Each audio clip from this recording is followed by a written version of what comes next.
본 방송에서 제공하는 투자 정보는 투자 판단에 대한 조언입니다. 방송에서 제공하는 주식의 가치, 가격 상승 및 하락에 대해서는 방송사에서 보장하지 않습니다. 안녕하세요. 해외 시장 소식을 가장 빠르게 만나보는 시간, 해외 선물 신세계 리턴즈의 손자희입니다. 이번 주부터 또 서머타임이 해제가 돼서요. 미국 증시는 우리나라 시간으로 밤 11시 30분에 개장하게 됩니다. 개장이 되는 대로 증시 상황 전해드리겠고요. 관심을 모았던 미국 중간선거의 윤곽이 조금씩 드러나고 있습니다. 공화당이 우세할 것이라는 예측이 힘을 받으면서 달러가 약세 전환했는데요. 다만 바이낸스가 유동성 위기에 직면한 가상화폐 거래소 FTX를 인수하겠다라고 밝히면서 이 전일 비트코인과 이더리움이 10%에서 15%까지 급락하는 등 위험 자산인 암호화폐의 변동성에 따라서 미증시까지도 영향을 받고 있습니다. 이 빅 이벤트가 많은 이번 한 주, 이제는 미국의 10월 CPI만을 남겨두고 있는 상황인데요. 이 거시 경제와 관련한 모든 것들 오늘도 저희가 다뤄드릴 예정이니까요. 1시간 동안 끝까지 함께해 주시면 되겠습니다. 네, 그럼 오늘 함께할 마스터 누구일지 화면 통해서 만나보시죠.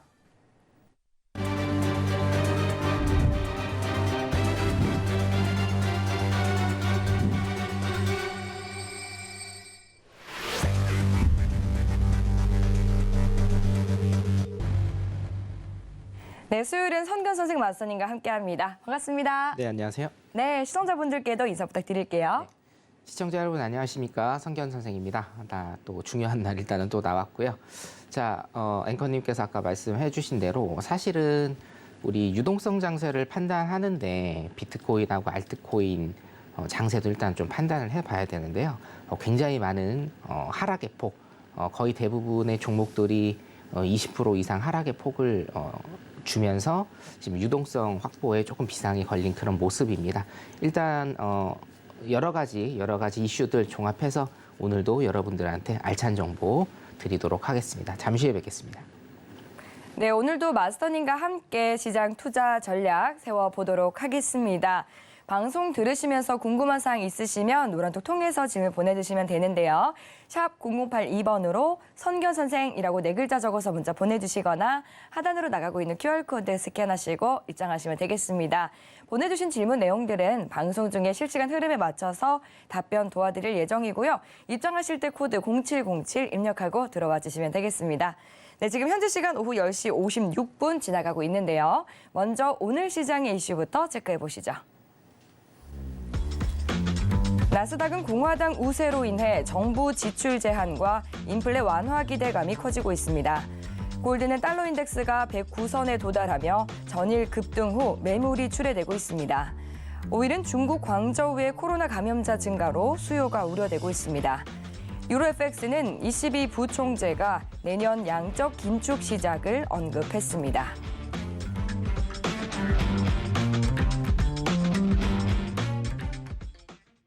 네, 이렇게 오늘 시장의 이슈까지 체크를 해봤습니다. 네, 그럼 이 전 거래일에 있었던 주요 상품들에 대해서 리뷰를 해보도록 하겠습니다. 네, 먼저 이제 이 중간선거 치러지고 있는 미국 증시부터 짚어보면 좋을 것 같은데요. 네네. 나스닥 리뷰 부탁드릴게요. 자, 나스닥 일단은 보면요. 차트 네. 잠깐 보기로 하겠습니다. 예. 자, 전일 나스닥 같은 경우에는 새벽에 굉장히 좀 큰 폭의 하락을 주고 있었는데 이 유동성 장세를 일단 판단을 하려면 제가 서두에서도 말씀드렸다시피 우리 그 코인 어쩔 수 없습니다. 해외 선물을 하는 방송이지만 코인을 제가 눈여겨봐요. 분석을 하기 위해서는 어쩔 수 없이 보는데 제가 뭐 개인적으로 코인을 여러분들한테 추천해드리지도 않고 저도 하고 있지는 않습니다만 지금 많은 현금들이 코인에 뭐 비트코인을 비롯해서 비트코인 이외 알트코인에 지금 굉장히 조금 많은 현금들이 전 세계에 자금이 들어 있는 것은 맞습니다. 그렇기 때문에 여기에 따라서 시장이 조금 많이 많이 변화를 주고 있는 이런 모습을 보이고 있는데 지금 어떤 사태냐면 FTX라고 있는데요. 전 세계 거래소 중에 4위의 거래소입니다. 4위의 거래소에서 재무적인 문제로 추정이 됩니다. 일단은요. 재무적인 문제 때문에 뱅크런 사태, 그러니까 FTX라는 거래소에 투자를 했던 사람들이 뱅크런이죠. 코인을 팔고 현금을 빼내가는 이런 사태가 일단은 벌어졌고, 지금은 사실은 결론적으로는 조금 진정화가 된 상태이기는 해요. 이유가 뭐냐면 코인 거래소의 1위인 바이낸스가 이 4위인 FTX를 인수를 하겠다라는 이런 발표를 했는데, 여기에서도 사실 문제는 조금 있었습니다. 뭐냐면 의향서를 서로 교환을 했는데 구속력이 있는 의향서는 아니에요, 이게. 그렇기 때문에 언제라도 1위 바이낸스는 이 계약을 철회를 할 수가 있거든요. 자, 조금 불안전한 계약을 하고 있기 때문에 지금 보시다시피 어저께 나스닥 굉장히 크게 지금 하락을 하는 모습 보이고 있었습니다. 자, 이 사태가 어떻게 조금 진정이 될지 다시 봐야 되고, 사실은 미국 시장도 지금 금리 인상, 인플레이션, 거기에다가 CPI 발표를 지금 목전에 두고 있죠. 굉장히 좀 이슈가 많은데, 지금 미국 선거 같은 경우에도 중간 선거 지금 개표가 진행 중이죠. 중간 선거 같은 경우에도 박빙입니다, 일단. 예. 하원은 일단은 공화당이 가져갈 것 같은데 상원은 지금 어떻게 될지 모르겠고요. 박빙에다가 여러 가지 사태들, 여러 가지 이슈들이 지금 복합적으로 되어 있는 그런 상황이다라고 보시면 돼요. 어차피 해외 선물 하시는 분들은 양방향 투자를 하시기 때문에 매도 포지션 가져가시면 일단은 될 것 같고요. 자, 유럽장을 잠깐 보기로 하겠습니다. 유럽장 같은 경우에는 지금 여러분들 아셔야 될 게 뭐냐면 시세가 사실은 23시 30분, 밤 23시 30분이 뉴욕 시장이 개장을 합니다. 뉴욕 시장이 개장을 하기 때문에 그때 시세가 한번 분출이 되고, 시세가 한 번 더 분출될 때가 있죠. 언제입니까? 바로 오후 5시 정도입니다. 오후 5시 정도에 시세가 한번 분출이 되는데, 이유는 뭐냐면 우리 이제 시차가 있잖아요. 유럽은 오후 5시에 시장이 개장을 합니다. 오후 5시에 시장이 개장을 하기 때문에 예를 들어서 직장이나 자영업 하시는 분들이 아닌 전업이나 아니면 오후에 시간이 나시는 분들은 우리 전통적인 오후장 23시 30분 이외에도 오후 5시에서 7시 정도 있죠. 오후 5시에서 7시 정도도 굉장히 좋은 장이기 때문에 이 장도 한번 노려봄직합니다. 자, 그래서 일단은 오늘 유럽장, 유럽 시장 시작 시간을 일단 제가 좀 봐드리면, 변론으로 이제 금요일 날 제가 차트 기술적 분석에 대한 강의를 신세계에서 일단 하게 되는데요. 거기에서도 제가 몇 번 말씀드렸던 수렴과 발산, 그리고 5일선 기법, 21선 기법 강의를 제가 금요일 이 시간에 하게 됩니다. 자, 거기에서 보시면 일단 여러분들 타점에 관한 것, 그리고 진입과 청산에 관한 것이 굉장히 좀 궁금하실 건데, 타점에 관한 것은 일단 수렴과 발산입니다. 데드 크로스와 골든 크로스가 나올 때 그 타점을 잡아서 여러분들이 진입을 하시는 방법이 한 가지가 있어요. 자, 그 타점에 의한 것이라고 하면, 자, 모르시는 분들은 이틀 있다가 금요일 날 강의 들으시면 되겠고요. 자, 여기 골든 크로스로 데드 크로스입니다. 골든 크로스에서 데드 크로스로 넘어가는 이 지점에서 완성봉의 타점을 일단은 잡으시면 되고요. 이 봉이죠. 이 라인에서 매도 전략 세우시면 됩니다. 매도 전략 세우시면서 21선 이탈 시까지 홀딩 하시면 21선 이탈이 여기입니다. 여기죠? 21선 이탈. 자, 종가상 21선 이탈까지 일단은 보시면 여기에 진입하셔서 여기까지 큰 수익을 일단은 보실 수가 있다라는 겁니다. 제가 요즘에 오늘 같은 경우에는 유럽장에 관한 말씀을 오늘부터 일단 시작을 드릴 건데, 사실 23시 30분이면 굉장히 조금 늦은 시간이고, 우리가 1시간 정도 뒤로 갔다라고 해도 이 1시간이 사실 굉장히 좀 큽니다. 그렇기 때문에 유럽 시장 오픈하는 5시 정도에 하실 수 있는 분은, 매매를 하실 수 있는 분은 5시 정도에도 유럽장 굉장히 좋기 때문에 제가 말씀드리는 수렴과 발산에 의한 기법, 그리고 5일선, 21선 기법 조금 이따가 다시 좀 설명드릴 테니까요.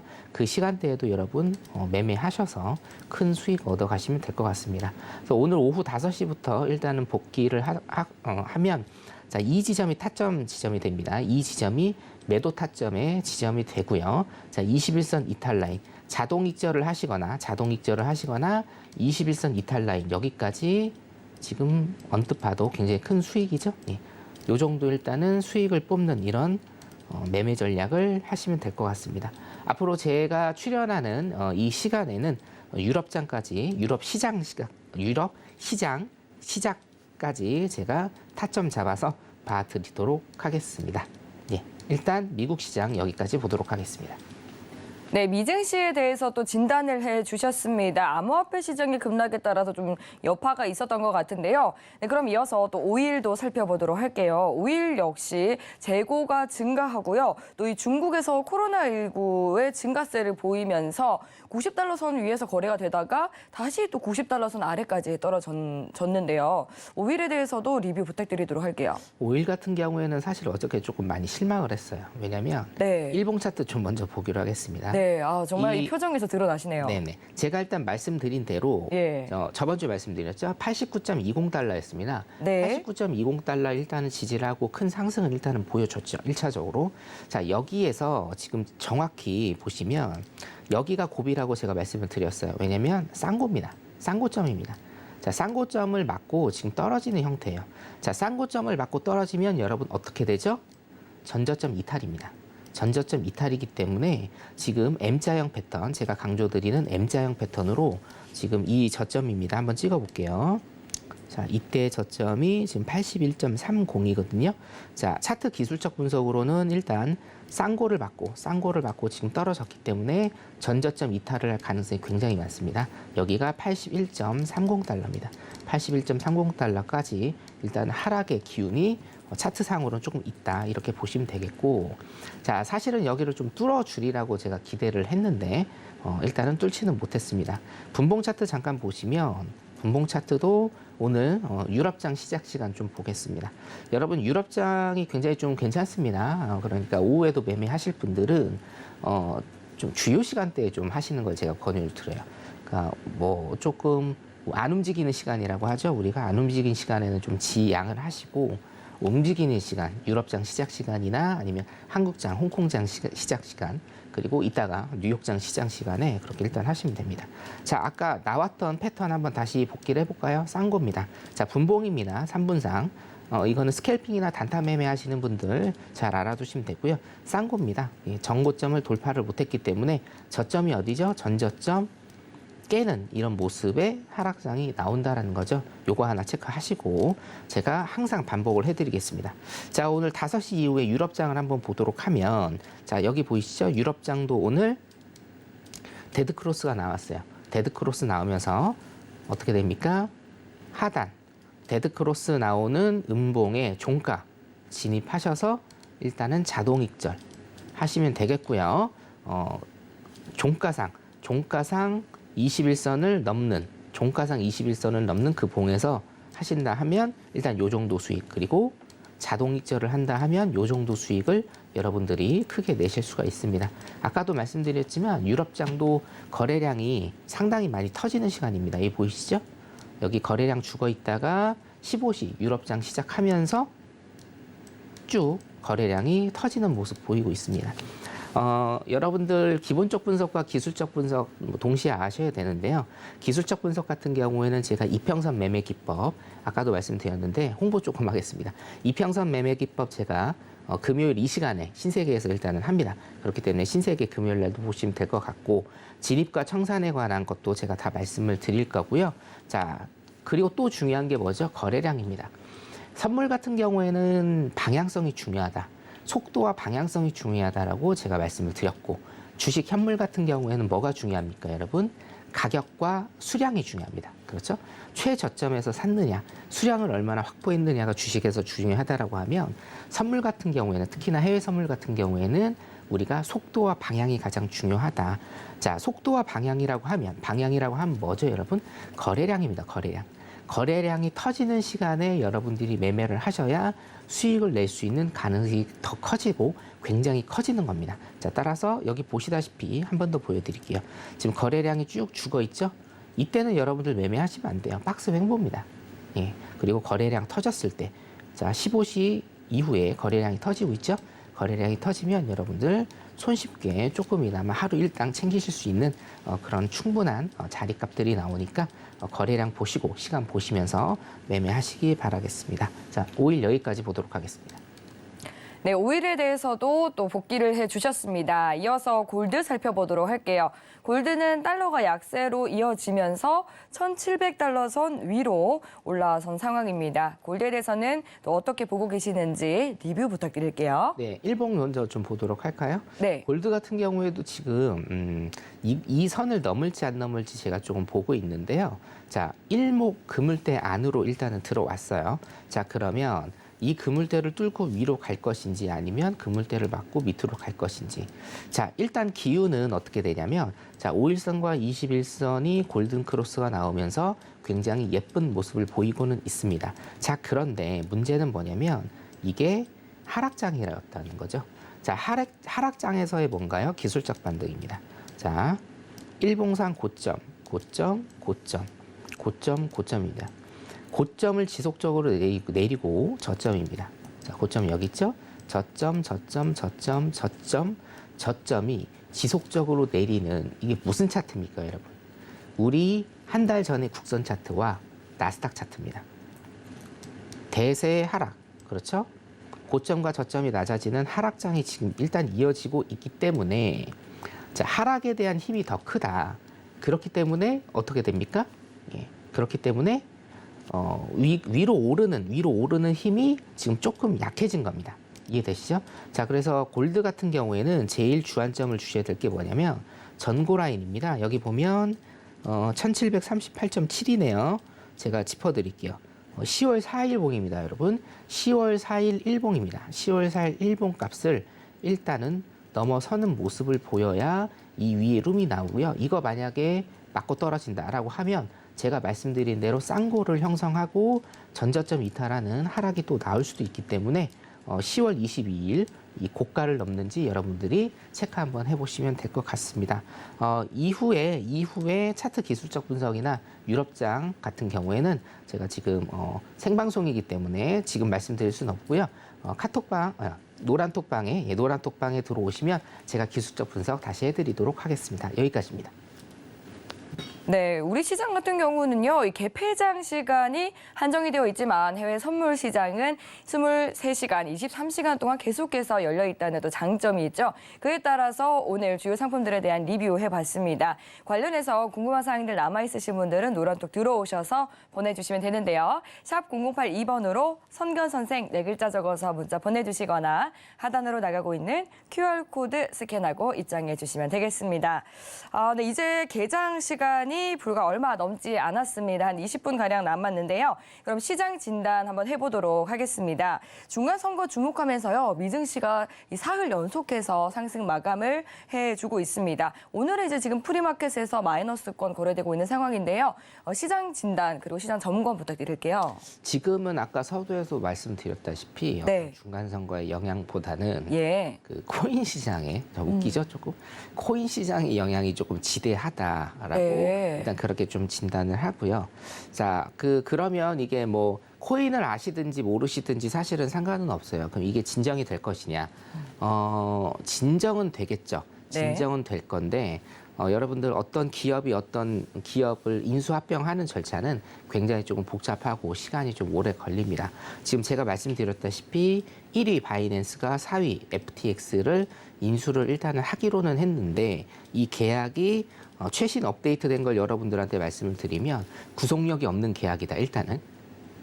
자, 그렇기 때문에 이게 언제든지 철회가 될 수 있다. 그럼 코인 시장이 더 밑으로 내려갈 수 있는 가능성이 많고, 그럼 어떻게 됩니까?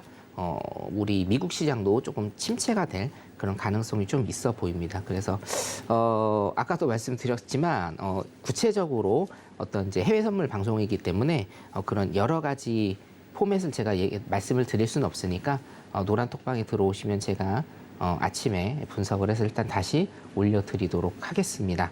자, 오늘 일단은 이제 침체에 관한 것을 제가 조금 말씀을 드리려고 하는데요. 경기 침체의 판단에 대해서 제가 조금 오늘 시장 분석을 조금 해드리려고 합니다. 자료 잠깐 볼까요? 자, 경기 침체의 판단 두 가지로 할 수가 있다라고 제가 말씀을 드렸어요. 첫 번째는 뭐죠? 실질 GDP의 2분기 연속 감소. 그게 뭡니까? 기술적 분석에서의 경기 침체. 그리고 두 번째는 우리 전미경제연구소라는 곳에서 6개의 지표를 이용해서 경기 판단을 합니다. 자, 이 두 가지가 일단은 있다라는 건데 제가 오늘 말씀을 드리고자 하는 건 저번 주하고 이번 주하고 조금 연결이 된 건데요. 자, 이번에 미국의 GDP가 일단은 발표가 됐어요. 발표가 됐는데 지금 보시면 자, 2분기 연속 마이너스였습니다. 2분기 연속 마이너스. 자, 1쿼터 때는 이거 주황색 조금 보이시죠? 마이너스입니다. 그러니까 이게 제로고요. 이게 제로 베이스고 제로 베이스 밑에 있기 때문에 이게 마이너스고 두 번째 이거 거의 안 보이시죠? 저도 안 보입니다. 왜 안 보이냐면 이게 0.6이었습니다. 0.6 마이너스 0.6 그렇기 때문에 정말 조금 보입니다. 색만 조금 보일 정도로. 자, 그 다음에 이번에 올랐죠? 이번에 올랐습니다. 2.6으로 일단은 올랐는데 자, 중요한 거는 사실 이게 중요한 거는 아니라고 봐요. 저는. 왜 중요한 게 아니라고 보냐면 자, 제가 별표를 일단 해놓은 데가 있거든요. 별표를. 자, 2020년 1쿼터와 2쿼터입니다. 자, 이때 뭐가 있었죠, 여러분? 코로나가 있었어요. 코로나가. 자, 이때는요, 여러분, 미국에서 굉장히 빨리 경기 침체에 선언을 했습니다. 그래서 오피셜로 이게 경기 침체라고 일단은 보고 있어요. 근데 사실은 저는 저뿐만이 아니고 사실은 여러 학자들이 여기에 대해서는 좀 퀘스천 마크를 붙이는 이런 모습을 일단 보이고 있거든요. 왜냐? 경기 침체, 물론 마이너스 성장을 하기는 했습니다만 컨트롤할 수 있는 팬데믹에 의한 침체거든요. 그렇기 때문에 이거는 어떤 수요적인 측면, 공급적인 측면이라기보다는 그 위에 어떤 원인으로 인한 침체라는 것이죠. 하지만 일단은 이거를 침체라고 조금 판단을 하고 있습니다. 자, 그러면 제가 여러분들한테 드리는 질문 그리고 제가 사실은 궁금한 것을 뭐 어떻게 외치고 싶은데요. 이거는 왜 경기 침체로 인정하지 않느냐라는 거죠. 기술적으로. 이 경기 침체를 사실은 빨리 인정을 해야 된다라고 저는 여러분들한테 일단 그렇게 주장을 하고 있는데 자, 시장의 변곡점을 일단 보세요. 자, 1960년대와 70년대 굉장히 중요하다라고 제가 월요일 날 말씀을 드렸습니다. 자, 월요일 날 말씀드린 내용 잠깐만 한 1분 정도만 좀 복기를 하죠. 자, 지금의 상황은 어떻다? 60년대와 70년대, 80년대 초의 상황과 굉장히 비슷하다. 수요로 인한 인플레이션 그리고 공급으로 인한 인플레이션 두 가지가 지금 상충을 하고 있고 60년대, 70년대, 80년대는 왜 똑같습니까? 베트남 전쟁의 패전으로 인한 수요로 인한 인플레이션 그리고 오일 쇼크로 인한 공급으로 인한 인플레이션이 발생을 한 작금의 상황과 굉장히 같다라고 제가 일단 말씀을 드렸어요. 자, 그러면 60년대와 70년대 이후에 이 인플레이션과 침체에 대해서 우리가 알아보고 이것을 어떻게 빠져나왔는지를 공부를 해보면 과거를 통해서 현재를 볼 수가 있을 것이고 현재를 통해서 미래를 또 볼 수가 있을 것입니다. 자, 일단 보도록 하죠. 60년대 후반에 베트남 전쟁 이후입니다. 지금 타이틀은 금융시장의 변곡 시점이죠. 그러니까 60년대, 70년대 침체 사례를 보고 시장의 변곡이 언제부터 형성이 되는지를 제가 좀 분석을 해드릴게요.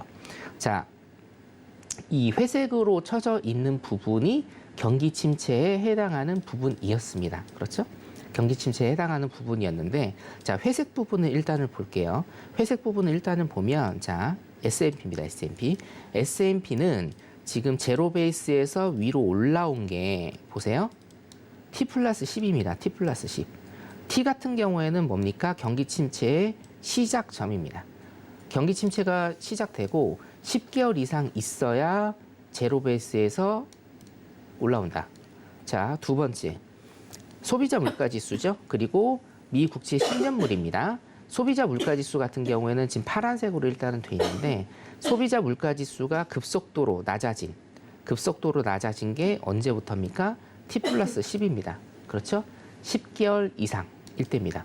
경기 침체가 시작이 되고 10개월 이상일 때예요. 자, 세 번째 보겠습니다. ISM입니다. ISM 제조업 지수인데요. 자, 제조업 지수가 여러분 굉장히 중요한 지수입니다. 왜냐? 우리가 소비하는 거의 대부분의 것들, 80%, 90% 이상이 뭡니까? 다 제조업이죠. 제조를 해서 만든 거란 얘기예요. 그렇죠? 그렇기 때문에 ISM 제조업 지수 같은 경우에는 굉장히 중요한 지표로서 우리가 활용이 되는 겁니다. 우리가 지표 발표할 때도 제조업 지수 굉장히 민감하게 반응을 하죠. 자, 이 제조업 지수 같은 경우에는 어떻게 되냐? T+10일 때 최저를 찍고요. 자, 제조업 지수는 여러분 참고로 50이 기준이에요. 0이 기준이 아닙니다.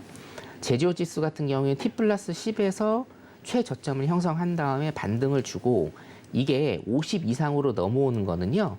T+15 정도예요. 그렇죠? T+15입니다. 자, 그러면 T+10, T+10, T+15 정도 돼야 일단은 제로 베이스 위로 올라온다라는 거죠. 자, 여기에서 중요한 건 뭡니까, 여러분? 경기 침체 후에 이 T라는 것은요. 전미경제연구소에서 경기 침체이다라고 오피셜하게 공식적으로 발표를 할 때입니다. 그때부터 1년 이상이 지나야 된다는 거예요. 자, 두 번째. 1차 오일 쇼크가 있었을 때를 한번 보죠. S&P 같은 경우에는 보세요. 제로 베이스에 지금 올라오는 게 언제입니까? T+25입니다. 24, 25예요. 2년입니다. 2년. 자, 그 다음에 CPI하고 미국채를 일단 보겠습니다. CPI와 미국채를 보면 CPI가 꺾이는 시점, 그렇죠? 10년물 국채보다 꺾이는 시점이 이 시점입니다. 여기 보이십니까? 20입니다. 20개월. 자, ISM 제조업 지수를 일단은 보도록 할게요. 자, 50이 제로 베이스라고 제가 말씀드렸죠? 자, 그럼 언제입니까? T+20입니다. 20개월. 자, 여러분 혹시 기억나실런지 모르겠네요. 제가 실업률, 비농, 그리고 구인구직 보고서 등 여러 가지 노동 지표가 굉장히 중요하다라고 제가 말씀을 드리면서 자, 실업률 같은 경우에는 인플레이션이 잡힐 때까지 어느 정도 선으로 가야 된다라고 제가 혹시 여러 번 말씀을 드렸는데 여러분 혹시 기억나실런지 모르겠습니다. 24개월입니다. 24개월 여러분. 자, 인플레이션이 꺾이고 인플레이션이 제대로 잡히면서 실업률은 어떻게 돼요? 오르게 돼 있죠. 그렇죠? 그러면 실업률이 정점을 찍는 것은 약 24개월, 경기 침체 후에 24개월 있다가 실업률이 정점을 찍는다라는 거예요. 실업률이 정점을 찍으면서 뭐 금리 동결이나 아니면은 뭐 경기가 횡보, 박스장을 그리고 그 다음에 뭡니까? 다시 경기를 살리기 위해서 금리 인하를 하겠죠. 최소한 그 기간이 24개월이라는 얘기예요. 자, 그러면 여러 가지 표에서 여러분들이 여러 가지 데이터로 여러분들이 보시다시피 최소한 경기 침체 후에 정말 최소한 경기 침체 후에 12개월에서 24개월 정도는 있어야 뭡니까? 어떤 물가라든지 경기가 조금씩 잡혀가는 그런 흐름을 보인다라는 거예요. 이해되시죠? 자, 그러면 뭐가 중요합니까? 경기 침체를 언제 인정할 거냐? 이게 굉장히 중요해요. 제가 지난 6월부터 전국 강연을 하면서 굉장히 강조드렸던 내용인데 무슨 내용이냐면 미국은 절대 지금 경기 침체를 인정하지 않을 것이다요. 왜? 중간 선거가 있으니까. 중간 선거가 있는데 그 전에 경기 침체를 인정하면 어떻게 됩니까? 예, 중간 선거 날아갑니다. 2년 있다 정권이 날아갈 수도 있죠. 그렇기 때문에 절대로 경기 침체에 관한 인정을 안 할 것이다. 자, 컨트롤할 수 있는 코로나 팬데믹 잠깐 침체된 거는 이거는 인정을 했단 말이에요. 굉장히 발빠르게 인정을 했어요. 자, 그런데 왜 유독 지금은 인정을 안 하느냐 이거죠. 이거 인정 빨리 해야 됩니다, 여러분. 예. 굉장히 아이러니하지만 이거 빨리 인정해야 돼요. 이거 빨리 인정해야 시장은 안 돌아갑니다. 왜요? 항상 경제는요 데이터에 의해서 움직이거든요. 이 데이터가 지금 그걸 입증을 하고 있잖아요. 경기 침체 선언을 하고 12개월에서 24개월 있으면 제로 베이스로 올라오고요. 그 다음에 금리 인하가 논의가 되는 겁니다. 금리 인하가 논의가 된다라고 제가 말씀드렸습니다. 자, 우리가 물가지수 조금 있다가 발표가 될 거죠. 하루 있다가. 중요한 건 뭐냐면 여러분, 자, 제가 월요일 날 말씀드린 내용이에요. 항상 페드는 물가를 잡기 위해서 금리를 어떻게 책정했다? 소비자 물가지수보다 높게 책정했다. 파란색이 금리입니다. 자, 이 주황색이 뭡니까? 주황색이 우리 소비자 물가지수입니다. 항상 페드는 물가를 잡기 위해서 소비자 물가지수보다 항상 더 높게 금리를 책정해왔다. 이게 여러분들이 기억하셔야 될 포인트 1. 그렇죠? 자, 지금은 어떻게 돼요? 8.2%고 지금 금리가 4.0%입니다. 그럼 지금 기준으로는 금리 어느 정도까지 올려야 됩니까? 8% 이상 올려야 된다는 얘기예요. 8% 이상 올려서 이거를 뭐예요? 눌러버려야 된다는 얘기입니다. 이게 포인트 1이고요. 자, 포인트 2는 뭐냐면 경기 침체를 빨리 인정해야 된다는 거예요. 경기 침체를 빨리 인정하면 모든 데이터는 거기에 맞게 움직이게 돼 있어요. 경기 침체를 인정하면요, 사실상 시장은 안도를 할 수 있습니다. 우리가 1년에서 2년 정도 잘 버티면 다시 제로 베이스로 올라오고, 자, 이 데이터에 의해서 6개월에서 12개월 정도 가면 뭡니까? 최저점을 찍겠구나. 최저점을 찍겠구나라는 예상이 있으면 어떻게 돼요? 그때부터 지수의 상승입니다. 수급이 몰리기 때문에. 이해되시죠? 자, 사실은 이게 정치가 경제를 잡아먹는 꼴이 미국에서도 사실은 일어나고 있는 건데, 자, 그렇기 때문에 여러분 첫 번째 뭡니까? 자, 이 논리에 의해서 보면 이게 2쿼터입니다. 2쿼터니까 4, 5, 6이죠. 자, 6월, 7월부터 올해 7월부터 경기 침체로 들어갔다라고 가정을 한다라고 하면, 자, 최소한 2023년 7월 혹은 2023년 12월, 7월에서 12월은 어떻게 돼요? 시장이 지수가 최저점을 찍을 가능성이 있다라는 거예요. 최저점. 물론 최저점을 찍는다라고 해도 여러분, 최저점을 찍는다라고 해도 단기간에 무슨 반등이 오거나 이러지는 않지만, 특히나 현물하시는 분들은 지금 최저점을 알고 싶으시잖아요. 최저점을 알 수 있는 방법은 뭡니까? 경기 침체 후에 12개월 정도가 최저점이 될 가능성이 높고, 24개월 이후, 그렇죠? 여기 보시면 24개월 이후, 여기서도 데드크로스가 나오는 게 24개월 이후, 여기서도 20개월 이후입니다. 자, 20개월, 24개월 이후에 제로 베이스를 넘을 것이다. 최저점은 12개월 전후가 될 것이다. 요걸 일단은 여러분들이 아시고 과연 미국이 경기 침체로 들어갈지, 경기 침체로 들어가면 경기 침체에 대한 인정은 언제 할지 여러분들이 유념해서 들으시면 최저점을 아마 맞추실 수도 있을 것 같습니다. 자, 금융시장의 변곡 시점을 일단은 제가 데이터로 일목요연하게 조금 정리를 해봤는데요. 이겁니다, 여러분. 자, 파란색은 뭐냐면요, 경기 침체 시기의 인플레이션이에요. 침체 시기 인플레이션. 그 다음에 뭡니까? 이 회색이 2년 후의 인플레이션입니다. 2년 후의 인플레이션. 자, 보세요. 경기 침체 시기, 경기 침체를 겪고 인플레이션이 가장 높겠죠. 그로부터 2년 후에는 인플레이션이 잡힙니다. 이거는 코로나기 때문에 제가 제외를 할게요. 저는 코로나를 경기 침체라고 일단 보진 않습니다. 자, 여러분 확연하게 드러나죠? 2년입니다. 2년. 12개월에서 14개월 정도 뭡니까? 시장의 최저점을 형성할 가능성이 높고, 2년 있다가 뭡니까? 제로 베이스 위로 올라올 가능성이 많다. 이게 바로 시장의 변곡점이 될 가능성이 굉장히 많다라는 거죠. 그래서 최소한 신세계를 보시는 여러분들은 이 사항 조금 기억을 해 두셨다가, 노란톡방에 계신 분들은 제가 지속적으로 지금 교육을 시켜드리고 있어요.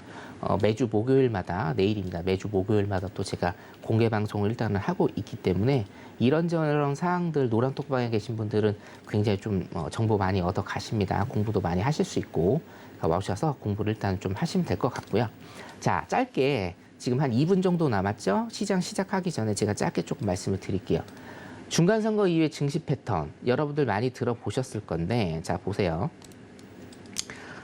일단은 중간평가, 중간선거 이후에는요, 일단 올랐습니다. 올라요. 여기 보시면 1977년부터 2017년까지의 데이터를 일단은 보시면요, 거의 대부분 S&P 500이 오르는 모습을 지금 보이고 있다. 그렇죠? 자, 그런데 바이든 대통령 같은 경우에는 지금 2년 차에 굉장히 많이 떨어졌습니다.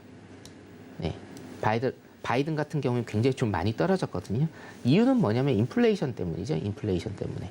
자, 그래서 바이든이 여기에서 다시 밑으로 갈지 아니면 위로 갈지 굉장히 좀 귀추가 주목된다. 당연히 귀추가 주목되겠죠. 왜냐? 우리나라 증시 패턴도 아마 똑같을 거니까. 자, 이거는 NDR에서 나온 것을 제가 저번부터 한번 여러분들한테 소개를 시켜드리고 있는데요.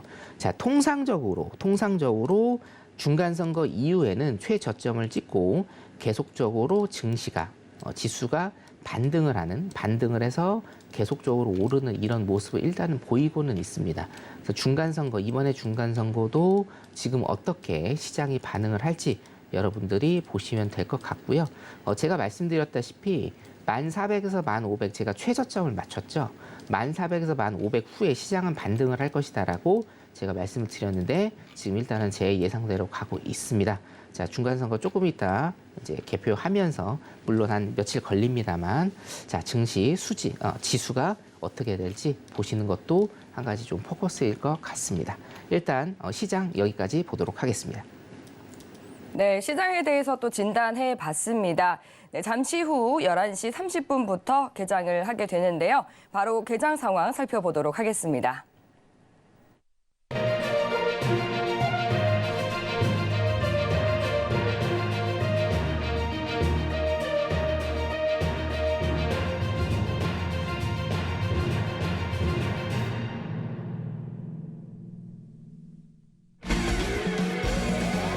네, 지금 개장까지 약 5초가량 가까이 남아 있는데요. 네, 해외 선물 이제 지금 현재 시각 주요 상품들은 하락세 나타내고 있습니다. 네, 지금 바로 뉴욕 증시 개장을 했습니다. 개장을 했음에도 불구하고 계속해서 하락세 유지하고 있는 모습인데요. 그럼 나스닥부터 자세하게 체크해 보도록 하겠습니다. 네, 나스닥 10시 30분경만 하더라도 계속해서 하락세 나타냈었는데요. 이후 개장 시간 다가올수록 오르락내리락 등각 거듭하다가 하락 출발했습니다. 개장 직후에도 계속 지금 장대 음봉을 세우고 있는 모습을 보여지고 있고요. 네, 지금 1분봉 기준입니다. 네, 장대 음봉을 다시 잡아 올리면서 지금 엎치락 뒤치락 하는 모습이 이어지고 있습니다. 그럼 다음 이어서 5일에 대해서도 자금 흐름 살펴보도록 하겠습니다. 10시부터 11시까지 꾸준히 올라주다가 민시 개장 시간 다가오면서 힘을 유지하지 못하고 하락세 이어지고 있는 상황인데요. 5일 역시도 지금 개장 직후 하락폭 이어가고 있고요. 지금 87달러선 부근에서 거래되고 있는 상황입니다. 네, 그럼 여기까지 나스닥과 5일 개장 상황 진단을 해봤고요. 나스닥에 대해서는 어떤 전략이 필요할지 팻말 들어서 확인해 보도록 하겠습니다. 준비해 주시고요. 들어보도록 할게요. 네, 팻말 들어보겠습니다. 하나, 둘, 셋. 네, 매도 들어주셨는데요. 매도로 보신 이유 무엇일까요? 자, 일단은 분봉 차트를 좀 보도록 할게요. 네. 자, 지금 제가 이제 아까도 말씀드렸다시피 코인 시장 계속적으로 지금 라이브로 보고 있거든요. 예. 네, 많이 떨어집니다. 더 많이 떨어지네요. 지금 더 많이 일단 떨어지고 비트코인 있고. 이제 17,000달러선까지 내려왔더라고요. 네네네. 한화로 지금 2,500을 깰 것 같아요. 2,500 지금 깰 것 같고요. 네. 자, 일단은 기술적으로 일단은 보시면 오늘 좀 많이 나옵니다. 이게 그 쌍봉 매매 기법, 제 M자형 매매 패턴이라고 부르는 쌍봉 매매 기법이 매도장에서는 굉장히 좀 많이 나요. 자, 차트 조금 보시면 자, 여기죠. 분봉입니다. 자, 전고점 돌파 못했어요. 전고점 돌파 못하니까 뭡니까? 전저점 돌파하는 이런 모습 나오고 있고, 자, 여기서도 하나 보죠. 여기서도 어떻게 됩니까? 자, 이게 1번 라인이었죠? 자, 2번 라인입니다. 여기에서 지금 돌파 못하니까 어떻게 됩니까? 전저점을 돌파하는 이런 라인이 일단은 보이고 있습니다. 자, 이게 전형적으로 밑으로 가는 매도장에서 굉장히 조금 많이 나오는 이런 패턴들이거든요. 그래서 여러분들도 이런 패턴들 좀 알아두시면 되겠고, 자, 조금 돌려보겠습니다. 네. 밑으로 계속 조금, 떨어지네요. 왼쪽으로 좀 돌려보면 여기도 예. 있습니다. 여러분. 자, 여기도 지금 고점을 돌파 못하니까 뭡니까? 저점을 깨는 이런 모습 일단은 보이고 있죠. 자, 그렇기 때문에 밑으로 쭉 이렇게 간다 보시면 되겠고, 자, 아까 여기서 짚어드린 라인입니다. 유럽장에서 일단 짚어드린 라인, 매도 차점 여기 정도. 그리고 매도 차점 보실지 모르시는 분들은 말씀드렸다시피 금요일 날 방송 보세요. 예, 여기 이렇게 떨어지는 모습을 일단은 보이고 있어요. 자, 일봉 차트 잠깐 보시면, 자, 분봉 차트로는 지금 일단은 타점은 제가 말씀을 못 드리는 게, 원래 타점은 아까 말씀드린 대로 이 지점을 지금 넘지 못했기 때문에 전저라인 돌파하면 매도 차점을 일단은 봐드려야 되는데 이 장대 음봉이 지금 30분에 딱 30분에서 33분 봉입니다. 그렇기 때문에 타점은 지금 조금 놓쳤다라고 보시면 되고요. 자, 일봉상 일단 좀 보도록 하겠습니다. 일봉상도 여러분 보시면 자, 이게 고점이 지금 729 라인이었고 이 고점이 여기는 일단 깼네요. 자, 일단 여기는 일단 깼기 때문에 이 쌍봉 매매 기법 M자형 패턴은 유효하지는 않다. 자, 그래서 그렇다라고 하면 이게 중요합니다. 지금 484 라인 제가 400에서 500 라인을 깬 다음에 시장은 반등을 줄 것이다. 일단 말씀을 드렸고 반등 준 다음에 지금 또 내려오고는 있습니다. 자, 그럼 여기에서 정말 중요한 체크 포인트는 뭐냐면 자, 여기에서 전고점을 일단은 돌파를 했기 때문에 전 저점이죠. 전 저점 여기입니다. 전 저점을 일단은 돌파는 하지 않을 모습이에요. 이해되시죠? 예, 리셋을 한번 해야 됩니다. 전 저점을 일단은 돌파를 하지 않는 모습. 이 모습이 사실은 여기에 나왔습니다, 여러분. 자, 다시 한번 제가 좀 그려드릴게요. 자, 전고점을 뚫었어요. 종고점을 뚫었어요. 전고점을 뚫었기 때문에 전 저점이 여기죠. 전 저점을 뚫는 모습은 보이지가 않는 거예요. 그래서 어떻게 됐습니까? 여기에서 반등을 준 겁니다. 이해되십니까? 예. 만약에 이게 전 고점을 못 뚫었다. 이 봉이 전 고점을 못 뚫었으면 484 라인을 뚫었을 겁니다. 그런데 전 고점을 뚫었기 때문에 하단까지는 가지 않은 겁니다. 하단을 깨지 않은 거고 그래서 뭡니까? 이봉에서 지금 반등으로 일단은 가고 있고 자, CPI 발표가 지금 하루 남았는데요. CPI 발표까지는 일단 시장의 횡보를 조금 칠 가능성이 굉장히 많다라는 거죠. 요 라인 정도 21선 밑에 그리고 전 저점 라인 심하게 보면 일단 5일선까지 해서 박스장을 그릴 가능성이 굉장히 좀 농후합니다. 그래서 여러분들도 일단 CPI 발표 후에 나스닥 적극적으로 일단 매매하시는 걸 제가 권해드리고요. 지금 같은 경우에는 일단은 여기 쌍봉 매매 기법 한번 소진을 했습니다. 전저점 이탈을 해서 소진을 했기 때문에 지금은 일단은 들어갈 수 있는 타점은 지금은 보이지가 않고 혹시 시간이 허락한다라고 하면 제가 마지막에 타점을 한번 보도록 하겠습니다. 시장의 전체적인 분위기는 지금 매도 시점이 맞습니다. 2022년 계속적으로 보이시죠? 예. 큰 봉우리 보이시죠? 여기 고점의 봉우리 그리고 저점의 봉우리들이 이렇게 보이기 때문에 일단은 힘의 방향은 매도 쪽으로 보시는 게 맞습니다. 자, 나스닥 일단 여기까지 하도록 하겠습니다. 네, 나스닥 매도로 보는 것이 맞지만 이제 내일 발표가 되는 CPI를 확인 후에 대응하는 게 좋겠다라고 말씀해 주셨습니다. 이어서 오일에 대해서도 투자 스탠스 확인해 보도록 하겠습니다. 네, 오일이 지금 1%대 낙폭 보이면서 87.39달러 선에서 거래되고 있는데요. 오일에 대해서는 또 어떤 투자 전략 세워주실지 팻말 들어보도록 할게요. 네, 들어보겠습니다. 하나, 둘, 셋. 매도 들어주셨는데. 일단 조금 고민이 되는 오일인데요. 예. 자, 단기적으로 보면 여러분, 자, 일단 차트 볼게요. 단기적으로 보면 오늘 이거 굉장히 좀 많이 나오는데 자, 제가 수평선을 좀 그어드리도록 하겠습니다. 자, 전고 라인을 어떻게 됐습니까? 뚫었죠. 이제 여러분들 보이시죠? 이거 조금 뚫었습니다. 전고 라인을 뚫었기 때문에 어떻게 됩니까? 저 라인을 뚫지 않는 모습이 나오는 거예요. 이거 방금 전에 나스닥 차트랑 똑같습니다, 여러분. 그렇죠? 자, 다시 한번. 전고 라인을 뚫었기 때문에 전저 라인을 뚫지 않고 반등이 나오는 거다. 자, 차트 기술적 분석 제가 오늘 조금 많이 말씀을 드리는데 나스닥도 마찬가지죠. 아까 제가 말씀드렸습니다. 자, 전고 라인을 뚫었기 때문에 전저 라인을 뚫지 않고 반등이 나온다.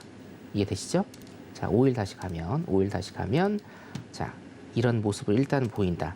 분봉상으로 일단 이런 모습을 보이기 때문에 시장은 박스 횡보를 칠 가능성이 좀 높아 보입니다.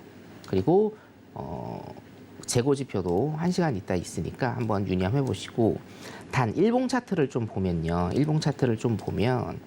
지금 89.20달러였죠.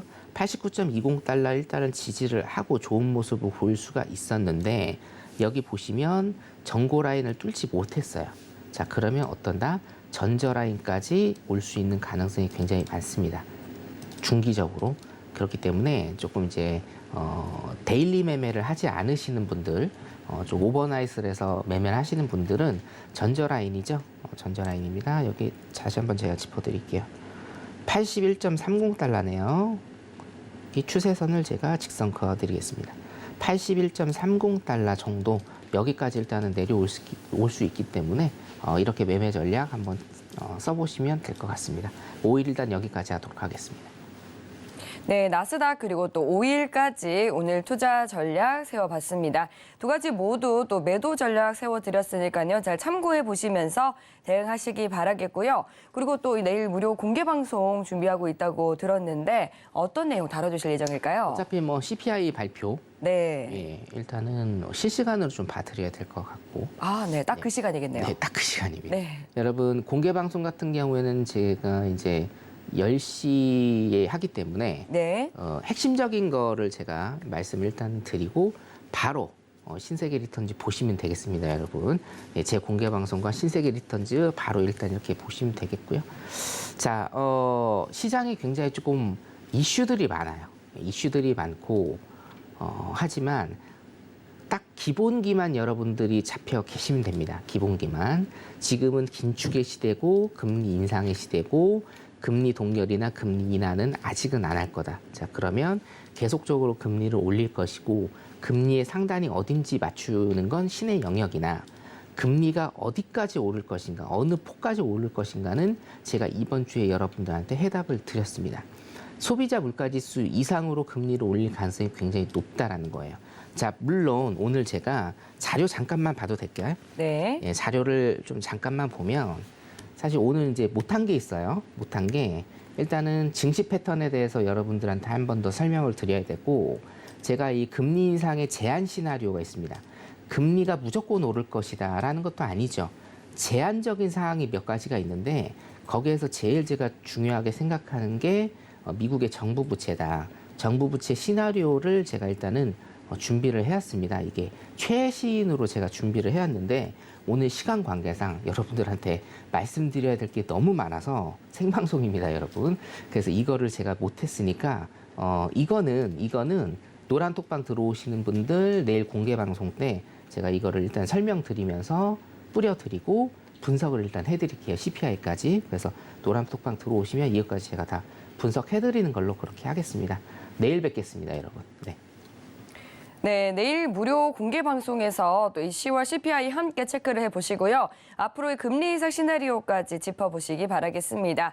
오후 9시부터 시작이 될 예정인데요. 참여 원하시는 분들은 샵 0082번으로 선견선생이라고 4글자 적어서 보내주시거나 하단으로 나가고 있는 QR코드 스캔하시고 입장해 주시면 되겠습니다. 같은 방법으로 또 노란톡 들어오셔서 궁금한 사항들 해결해 가실 수 있으니까요. 노란톡 방송 이후에도 많이 참여해 주시기 바라겠고요. 네, 그럼 여기서 또 오늘 마스터님과 인사 나누도록 하겠습니다. 오늘 말씀 감사합니다. 네, 감사합니다. 네, 참고로 본 방송에서 제공하는 정보는 투자 판단에 대한 조언일 뿐 해당 상품의 가치나 수익률을 보장하지 않습니다. 서울경제TV와 서울경제신문은 당사의 브랜드입니다. 서울경제증권TV와 서울경제TV 손실복구팀과는 무관하며 기타 유사 명칭에도 유의해 주시기 바라겠습니다. 네, 오늘 저희가 준비한 소식은 여기까지입니다. 늦은 시간에도 함께해 주신 여러분 고맙습니다.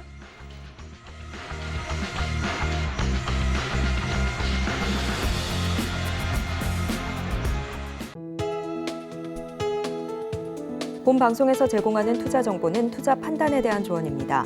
방송에서 제공하는 주식의 가치, 가격 상승 및 하락에 대해서는 방송사에서 보장하지 않습니다.